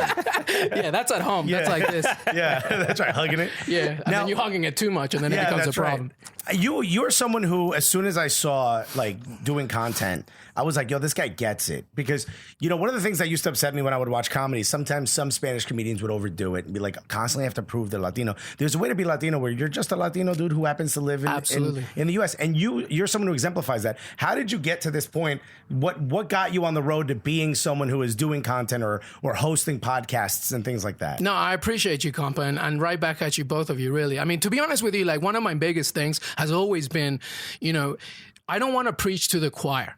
Like, I feel like a lot of what's going on recently, especially in the last 10 years, is that we're trying to fight to just even be represented, but it becomes this kind of preaching to the choir. Like, we know we need the voices, right? So for me, it's really more about creating content that doesn't alienate and to just elevate us. So before all this, I didn't even get into sports media, whatever, till 2015, 2016. I was an actor for 15 years, doing crappy movies in LA, doing theater work. I lived in England, from Peru. So like, I have kind of like a bit of a different background and spectrum to anybody else. Yeah. So for me, it was coming from the entertainment industry, where I didn't just want to create content that was just informative. I wanted to celebrate, which is basic. Even my reports, even articles, even when I'm writing about Sergio Busquets or Inter Miami or whatever, I want to almost entertain and celebrate, because that to me is the key. Yeah. And one of my favorite things, some of the content that you do put out and some of the articles that you write, anything about Peru, right? When you are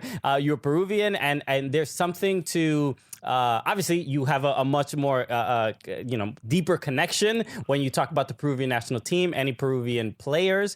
But like recently you sat down with Edison Flores, but kind of representing that, like. Because I think for a lot of people, especially in the U.S., they're like, I heard of Peru, but I don't really know what it is. Right. So they all think it's like a different spice of Latino. Are you kidding? When I first moved to England, they thought I was Moroccan. So like, you know, so Peru's right next to Morocco. Okay, and yeah. I just said, just I shut them up. Right there. Yeah. We won Africa Cup of Nations 2 years ago. Exactly.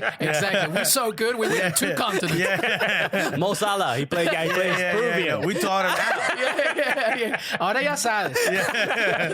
So that, like, kind of delivering that, is that in particular, like, more exciting to do? Is it particularly more fun, like delivering those stories so that you kind of, weirdly enough, help put Peru on the map, which it's clearly there, but I think it is. It's Morocco. Listen, I mean, obviously, I'm always excited when I meet and I try to create content that's based on a Latina athlete. When it's a Peruvian, it becomes to me more personal, but you can connect that to any nationality, I think. For sure. And any newsroom and any, digital landscape, media, like TV show, whatever, the moment you have somebody in there that can really connect with the subject matter because they're both from the same place or whatever, you're going to elevate that so much. And that's what happened with Edison Flores. I mean, Edison Flores, by the way, aside from being Peruvian, is like just the most adorable person. Like, he's so sweet, very friendly. And like, so you just knew that it was going to be a hit. So it's always going to be good. Because sometimes you'll get, people regardless of where they're from, and they'll just like be flat out boring. A lot of times, and this is a big issue, and it's something that I think helps us stand out, and I think you do a great job of this as well. Soccer players can sometimes be kind of dull. They've had a lot of media training. They've been told they're the greatest I say forever. that all the time. And I'm like, you get them. I think the women players have so much more personality. I say that all the time. You want to get better content, just focus more on female sports, because like female athletes to me are like way more interesting. They're enigmatic, right. man. We had Ali Krieger on the show. She was funnier than any comic we've ever had on the show. And I was like, this is incredible. Sometimes you get some of these players that they've been trained at media for so long, they've been dealing with media for so long, that they're almost like experts at giving you bad answers. Yeah, it's not even their fault. No, it's not. just the way that they've been cultured to let it speak. But I'm so with you. I mean, it's why our sister Melissa Ortiz is doing so well, right? Yeah, like right, a former pro athlete, and now she's doing her thing. Like, I'm totally with you 100%. And I think that's one thing you do really well is you help pull it out, especially when it's someone who's close to you, which I think is what we can do. I'm curious about your especially during the World Cup, the Men's World Cup, and Peru making it, and Peru making it. You're gonna repeat that shit. Exactly. 36 years. Yes. People were like, "Why are people so excited about Peru?" And I'm like, "It's been 36 years." The U.S. did not. Look how sad the U.S. was in 2018. Imagine that for 36 years, dog. So I know my favorite time when I host with Grant Wall was around that time. Yeah. Well, I wanted to talk about Peru making it to the World Cup again, but I actually before that with the controversy with Guerrero. Mm-hmm. And with the captain of the team, so I don't remember the exact detail because there was so much speculation of why he got caught using a South American version of Red Bull. That's actually a really beautiful way to describe it. He got loaded up on Red Bull, and people thought it was like, I don't know, like the Pope's blood or something. Yeah. Now, listen, Pablo Guerrero is Peru's all-time goal scorer. He is, we talk about Edison Flores, Farfán, Cueva. Guerrero is it for us when it comes to the men's national team. And, he went and he was given mate de coca, which is a specific indigenous tea that you get when you arrive in Machu Picchu, when you arrive in Cusco to go to Machu Picchu. The first thing that you get is mate de coca because the altitude is so high up, you need to acclimate yourself. Okay. And Peruvians drink that. So in Cusco, coca leaves are legal. Like you can just buy, you can't take it out of there. So that's what he got at a hotel. And unfortunately, part of those, what contains in there are similar to cocaine. So that's what happened. So then the narrative got turned into and it wasn't cocaine. that he wasn't snorting the tea. He was what the test looks for is what's in the tea as well. So it's like you got in trouble for it, and he had to go. He did a lot of videos where he was like talking to the people of Peru, which I don't think I've ever seen that happen. Yeah, I mean, just that like you see how important it is, especially before World Cup, like he does not want to miss that opportunity. It was there any like how did you personally feel about it? Were you swayed by like the narrative, or were like how did you handle it? I mean, personally as a Peruvian, I was devastated. Yeah, just because not so much on I thought that at some point, even beyond the Court of Arbitration of Sports, that something was going to be rectified, and it kind of was. He was allowed to play in that in the World Cup, and then the suspension carried on. What affected me the most, and I think many Peruvians, was just the narrative of how people that didn't understand what was going on kind of like attacked it. I mean, I got into a huge thing with Barstool Sports about it. Like, they even wrote a post about me. What a shock. Exactly, right? So that to me was the biggest of it. But you know what? Netflix is coming out with a 6-part documentary series about this specific story. And that's going to be I also heard he got cast in the new Narcos, which is he's taking over the Evan role. I'm only kidding. But listen, the main thing is this, right? Imagine that Folger's coffee, right? Suddenly is like, has some, something contained the same as cocaine. Like people need to just like think that there are things outside of your own perspective, right? And that's what happened to Guerrero. Luckily, he went to play. And you're like chock full of nuts. And what else? Look, you had a long career in the entertainment business. You switched over to this. I want to ask you a little bit about this big piece that you did on Sports Illustrated. But first, you taught soccer here in New York, correct? I did. At a high school. Yeah, Dalton. I did. Yeah, I did. Where a mutual friend of ours, which is like one of the most exclusive schools. Oh, wait, you told me this. Who is it? What's the connection? Khalil Walker, who hosts Horseplay. Oh, yes. He was my player. Okay. He was one of your players, which I was like, you did what? I didn't even know he played soccer. First of all, he was a sub last 10 minutes. Yeah. So let's chill out. Yeah, but that's only because he's Panamanian. I know how you Peruvians feel about it. Exactly. And also it was Dalton, so we needed as much color as we wanted. Yeah. Well, he's a Panamanian, but he's a black dude. And I'm like, you went to Dalton. Dalton is like where like Gossip Girl goes. You know what I mean? Like, it's like one of the most exclusive schools. Like, what program did you get in there under? And he's like, yo, you ain't lying. You know what, though? We won states that year. Yeah, which is crazy. The only time that school has won boys soccer states, that's the year we won states. No, so basically, during my acting time, I also did a lot of coaching. I would go to the South Bronx, give like lessons to kids for free and stuff.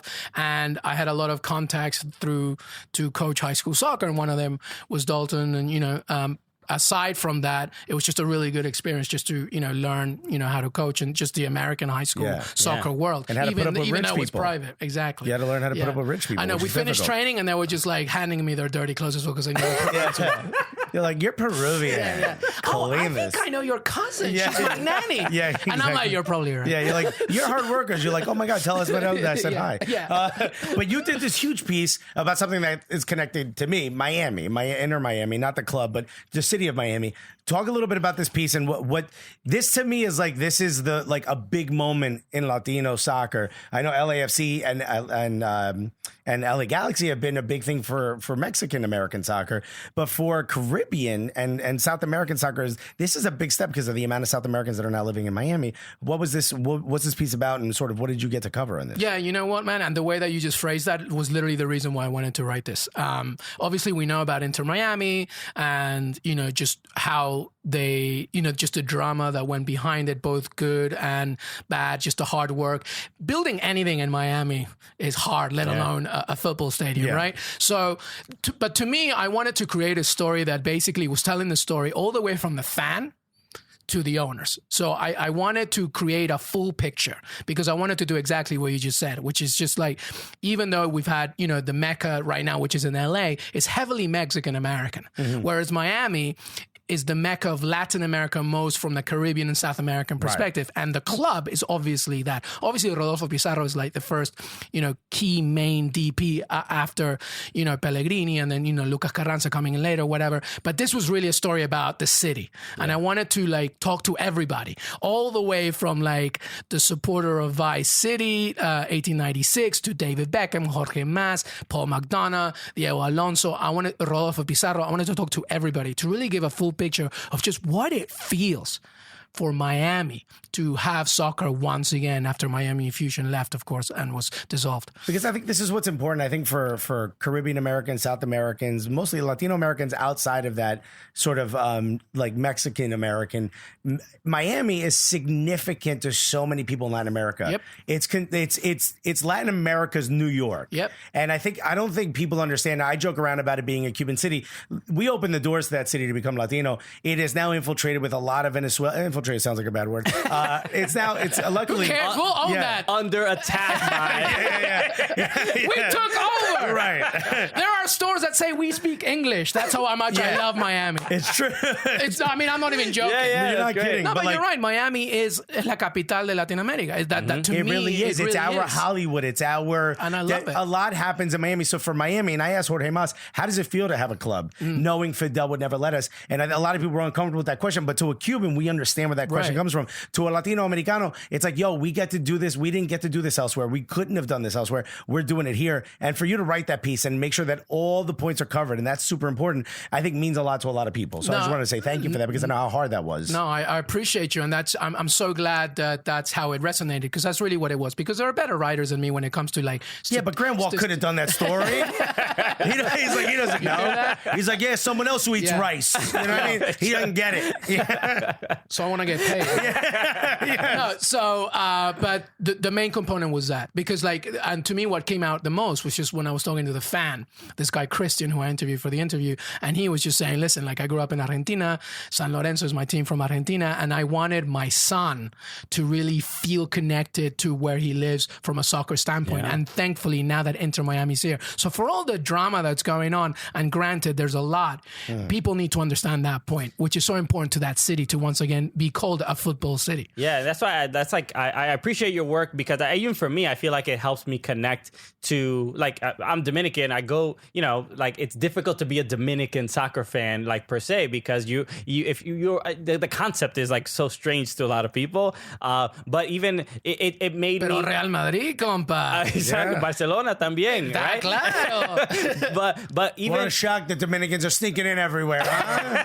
What a real shock. Yo, Norwich got a Cuban on it. Let's go. Oscar Hernandez. Onel Hernandez, right? Yeah. But it made me care more about, even though Dominican Republic is not a soccer nation, it made me care more about what is going on with the sport in the country, because there's people that have to fight against all the negativity about the sport, even just like in the U.S., they deal with it in DR as well. The people that really, really care about it are obsessed, and that's why like one of our biggest fans is an Orlando City fan, and he's Dominican, right, and stuff like that. So finding those the especially those Caribbean nations that are connected to the sport, and your work helps people kind of see that. Well, I appreciate that. I mean, I do what I can, but to me, what I like to just continue with the narrative is this: like, this sport is growing, whether people like it or not. It's happening. Like, this is the most played sport in the country. From a participation perspective, more people play this sport than ever. And between the ages of like 12 and 25, this sport is it. So, and we, Latinos, we are a big part of that. Right? Yeah. So whether like it's Dominican or Cuban, Peruvian, like, we're just helping this team grow. And stories like Inter Miami are a way for me to say, not just like, this is what's happening, but thank you. Because without us, like, forget about it. Is there any a thought? I'm sure you have an opinion on it, but like, a lot of the criticism of U.S. soccer is like that integration with the Latino culture, because it does seem like you have a lot of Latin Americans and clearly American citizens like, yo, get them on board, right? Let's win a World Cup tomorrow, right? Yeah. And as successful as the women's side is, I would say the same thing from that side too. Okay. How many Latinas are actually being infiltrated through that angle, right? Listen, like, even before I joined this, I wrote about this and talked about this with The Guardian. One of my good friends, Les Carpenter, wrote a really good piece about there are nearly 60 million Hispanic, Latinos, Latinx community in this country, right? We have a tremendous amount of talent that's just completely undiscovered because it's ignored. You look at places like Alianza de Football that specifically aims to go to Latino markets. U.S. Soccer for a long time didn't even do anything with them. So there's still a tremendous amount of talent. It's just completely being ignored. And it's ridiculous when you think about how powerful this country can be when it comes to soccer. And also, of course, the pay-to-play system as well, which is just such a joke. But it's hard to look at the numbers and be like, there's a correlation here. It almost seems like it's on purpose, right? That's something. It is though. I'm not going to say you said it. We'll be right back. We got I don't more work for U.S. Soccer. if he's still here. All right, welcome back. We are here still with Luis Miguel Echegaray. Sky rompiendo. Okay, we just during breaks we're just dancing to Bad Bunny songs. Yeah, that's what we do. Yo hago lo que me da la gana. Pa que sepa. I love how Latino this episode is. It just feels right. That's right. We're making arroz con pollo out there. We're doing the whole thing. I want to talk about the Planet Football podcast that you do with Grant Wall. How long have you been doing that show? And how did this partnership come about with the legendary Grant Wall? It seems like a buddy cop movie. I'm not gonna lie to you. I'm Martin Lawrence. That's all right. I'll take it. I mean, it pretty much started when I started working at SI. Obviously SI has so many verticals and sports to focus on. At least in New York City, we haven't had like a major soccer team. But physically, finally, Grant have been able to collaborate on a lot of stuff. Grant does. He was doing already podcast work before I came, and then we decided really we wanted to do some kind of combination, at least from an analysis perspective, recapping games or whatever, and just a conversation on the sport. So it really pretty much started almost immediately. I mean, Grant and I, we kind of have different viewpoints, or at least pieces of content that we like to focus on, but we're very similar in the way that we see the game and the sport. Yeah, one thing I love, I think when I would see Grant Wall either when he would do TV spots or on Fox Sports coverage or whatever, and I would read his work, but I never until I really was around Grant, I didn't know what he would be like. I thought he wasn't real. Yeah, you're just like... Because I thought the same thing too. He's just like this entity. He's like Casper the Ghost. Like, you know he's there, right? But he's also like wildly like professional and very direct, and he answers the question he's asked. And then when you meet him, you're like, oh, he's He's chill as hell. Yeah, he's a chill dude, but he's like intimidating. He's like very tall. No, he's not like, intimidating. You don't think so? He's like lanky in this very strange way, slender It's because man. we're Latino and we're brown, man. Yeah. Tall white people just scare us. Right, That's yeah. why Porzingis, first time I met him, I was like, whoa. Yeah, like if Graham Wall ever shows up on a boat, I'm running. I'm giving my passport straight away. Because I know what happened the I'm last meant time. to be here, please. Last time tall white people showed up in boats. But I think that's, but back to your point, I think it's a good contrast with me and him. Like when you would do like Fox and stuff, I did a show for Telemundo last year. So we're very different in that sense, but we kind of end up in the same spot. So I think the presumption I had about him was like, oh, he's just like, covers American soccer, typical kind of journalist guy, under the radar. And then started getting to know him. I'm like, he is not under the radar at all. He is wildly critical. So are you. And like to the point where I'm like, yo, someone's gonna get mad at you guys. Yo, y'all need to chill a little bit. Don't y'all want press passes? You know what? Normally, like in terms of me, like I don't care. Like I'll say whatever. But like you said, to your point, Grant like really has his heart out there. Because listen, the thing is like he's so passionate about this sport because he truly wants it to grow. Like so many of us. Yeah. So when he's critical, he's honestly, even if he feels he's like making a mistake from another point of view, whatever, he's always talking because at the end of the day, he just wants to help the sport grow. And that's what we're all trying to do at the end of the day. We're just very different. Yeah. Right? We're just very The way very you do it is very different. Yeah. I mean, similar to us, we're very different. But though I think the one thing that brings us together is we want the content to be funny. We want it to be entertaining. And we both have different ways of being funny. And you guys gel. Yeah, and we gel very That's what's much, up. whether I he love likes it or not. We gel. Yeah. Don't put gel on me. Chrissy bro. was I'm like doing his hair. We gel, bro. no, Chrissy was like, yeah, we gel. Yeah, I guess, if that's what you call it. He's like texting. Yeah, he's like, please get me out of here. When you look at the content that you guys are putting out, what is it that you sort of hope for when you're putting out? Because we know when we put out our content, we're like, oh, we want to be funny. When it's SI Now or when it's Planet Football, what is it that you guys are hoping people get out of it? I can't really speak for Grant, but for me, it goes back to the first thing that we talked about. Yeah. I just want to help people understand the sport from a different perspective. Like if we talk about Orlando City, like I want them to know that they have the most underrated goalkeeper in the world in Pedro Galese. Like I want them to know that if Inter Miami, I want them to know about the Latino and Caribbean background from that. If we talk about LAFC, I want them to know that this team and this club succeeds because from a direct, aggressive approach with the Mexican American community in LA. Like I always want them to see it from a different angle. That's always been my aim. Always. And also I can't help it just because I was an actor for so long. Like I'm always trying to just empathize and just try and see the human aspect. Yeah. So that's why my things are less analytical and more aiming towards the emotional and the personal. Yeah. And you need both, right? But that's always what I'm aiming towards. And in SI you cover a lot of leagues and is there anything like at least for us we feel like we highlight American soccer a lot because we feel like it's the medicine nobody wants to take but it's good for you, right? Like, you need this, right? But La Viva Peru. Every Latino, by the way, if you ever get hurt by anything, your grandma will be like, "Oh, toma Viva Peru." Which is legitimately Vic's Vapor Rub shoved into one Latinoism. Yeah. Viva Peru. We just say Viva Peru. Like I got hit by a car. Viva Peru. Te lo voy a arreglar todo. Is there any league you appreciate covering more, or you feel like it's more valuable to an American audience that they should learn more about this? I mean, that's a really good question. Obviously, I think that it's always, no matter how you think about or what you think about it, Liga MX and MLS are two leagues that should always, if you are a soccer fan in America, you need to really try and help understand, represent, celebrate. Now, I left Peru when I was 11 and I spent the majority of my life, at least in the middle of it, in England. So the Premier League is always going to be very close to me. Yeah. If you follow me, you know that I'm a lifelong Aston Villa fan. And like, so Premier League's always going to be close. Your boy Pepe Reina the other day. Don't even. Right. Because we'll turn this whole thing into like an Aston Villa thing. Turn it into a little sprint contest up there.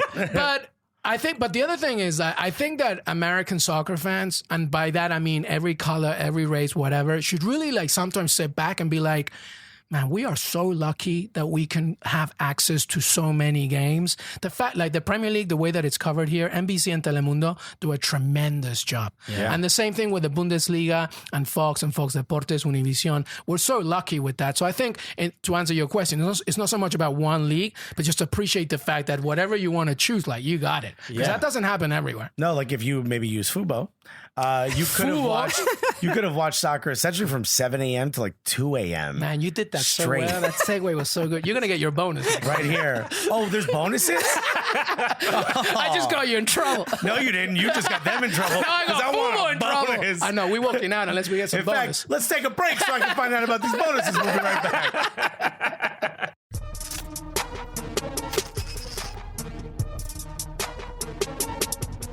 Did you know I was the vice president of the modeling club in high school? Okay, let's break this down because this one. First of all, this seems like a lie. Okay, 100% true. I will bring in my yearbook.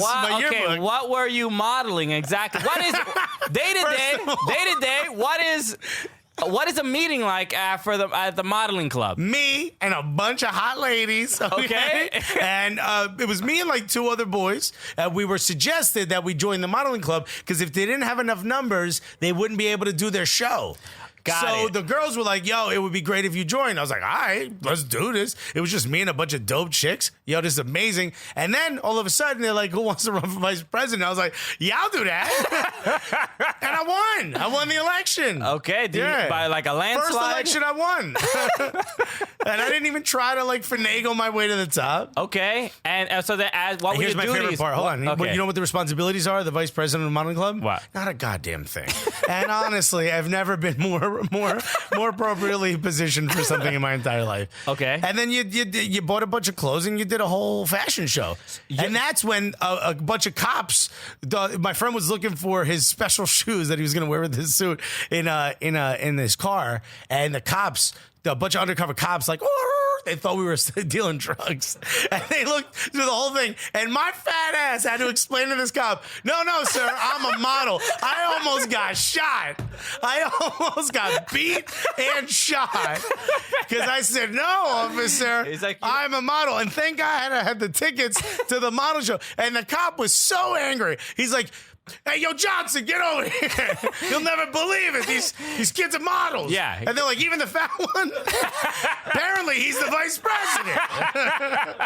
Yes, because I'm sure he was just like, you know that lying to an officer is a felony, right? Yeah. Impersonating a model might be a felony. I just love that there were real drug dealers like a block away, like, get out of here, there's cops here. And they drove off with whatever it was these guys. I mean, I'm talking about like 8, 9 Caprices. Just Yeah. it was wild. Dogs everywhere. It's just incredible. You can't even be, an honest model in Newark, New Jersey, without somebody thinking that you're a criminal. How dangerous is it to be a model in a city like Newark? Let me tell you, I almost died for the love of it. You know, it was the art.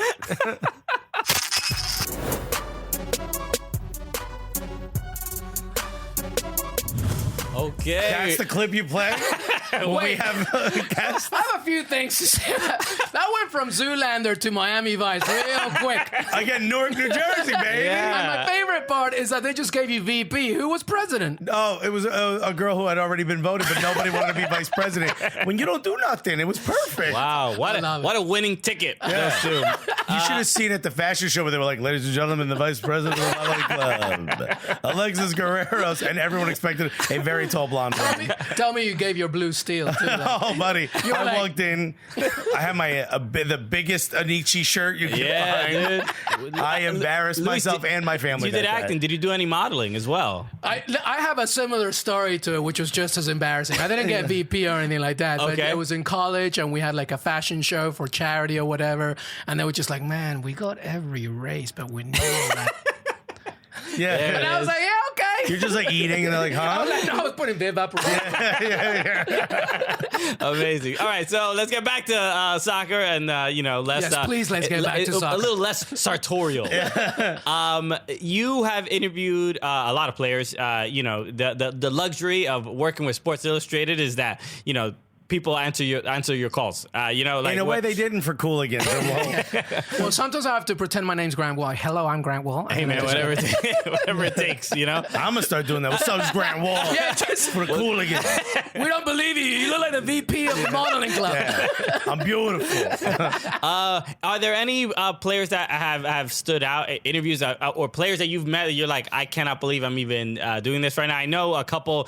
Recently you had interviewed Philippe Coutinho from Bayern Munich. Is there any others that kind of stand out that were really memorable, or players whose personality you were absolutely stunned by? I would say, I mean, every player, like, the good thing, like, about me sometimes is that, like, at the very beginning, I'm sure how you guys do it in your show, like, I get them to come out of their shell. Mm-hmm. You perceive something, and then suddenly they become something else. So Coutinho was a great one. Super nice and optimistic, positive guy. Every answer was just given with a big smile. From a soccer perspective, just pure conversation. Yeah. Sergio Busquets was, to me, just wonderful. Spent a whole day with him, and he was just coming off training, and he was just talking about the craft of Barcelona historically, you know, and at the very end, I told, by the way, Inter Miami might have a team soon, and he's like, yeah, I might move there. And okay. Heard of it? Yeah. But he was from a soccer perspective, he was great. Edison Flores to me was another one, just because we were just talking like we were friends, just, two Peruvians just kicking it.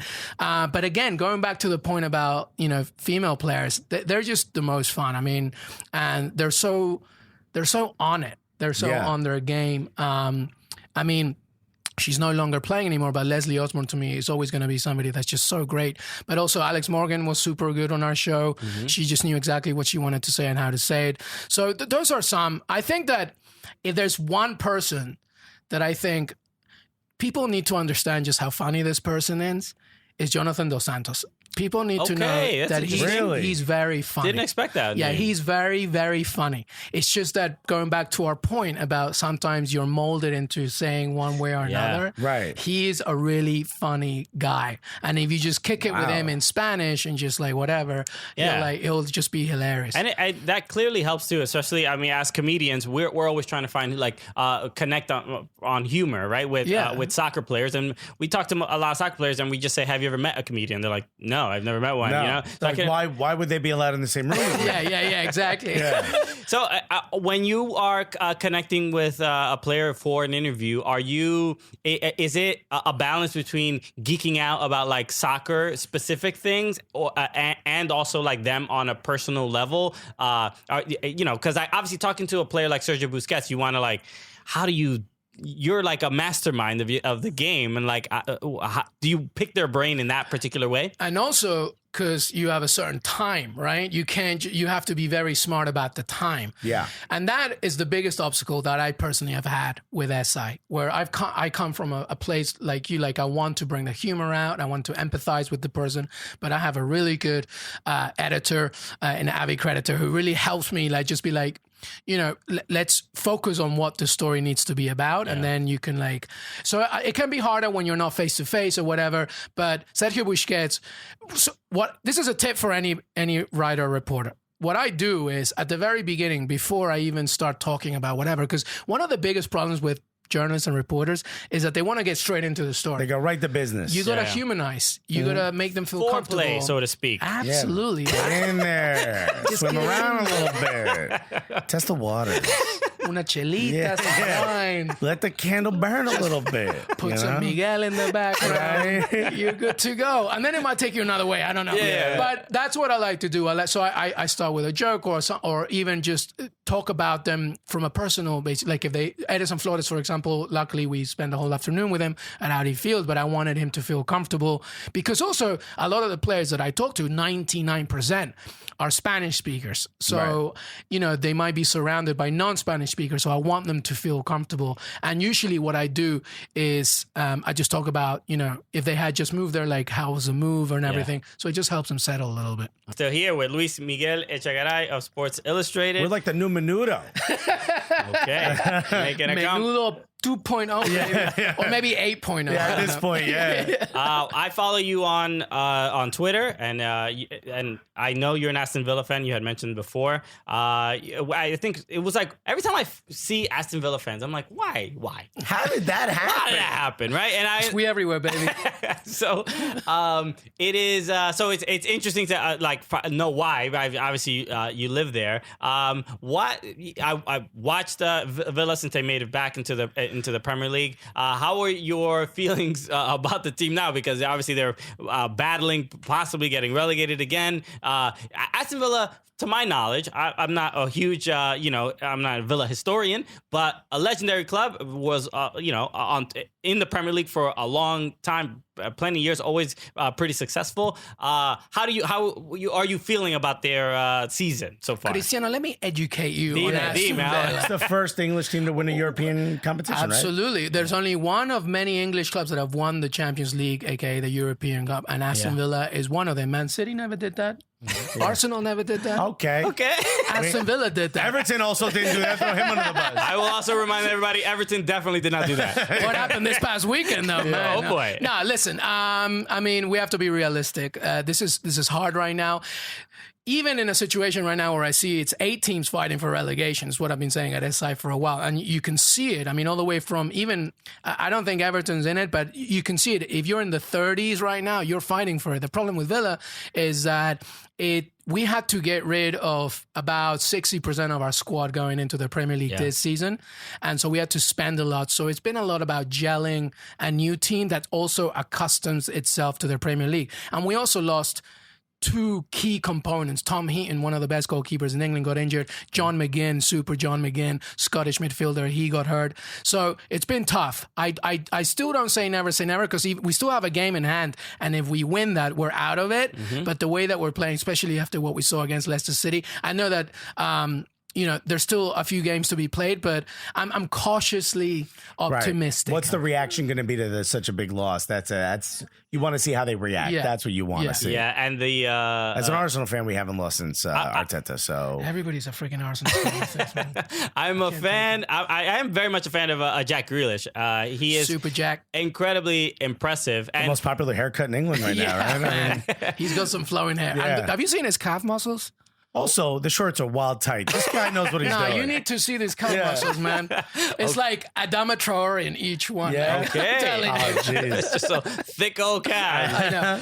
THICC. Yeah. But my wife gets a little too nervous when I talk about Jack Grealish calf muscles, like just out of nowhere. Yeah.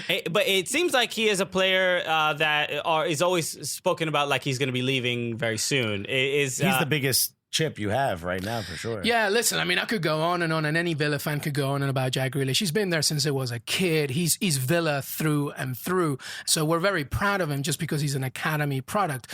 But he's very special. Like, if you watch him play, not many players can do what he does. He has the ball stuck to his feet. He waits for people to come to him. He gives you something in a squad that not many others do. And I have to say that, I mean, definitely if we get relegated, he's gone. Just from a financial perspective, we have to sell him. But I have no doubt that he will play for England at one point. And I just want to see the kid do well because he's only 24.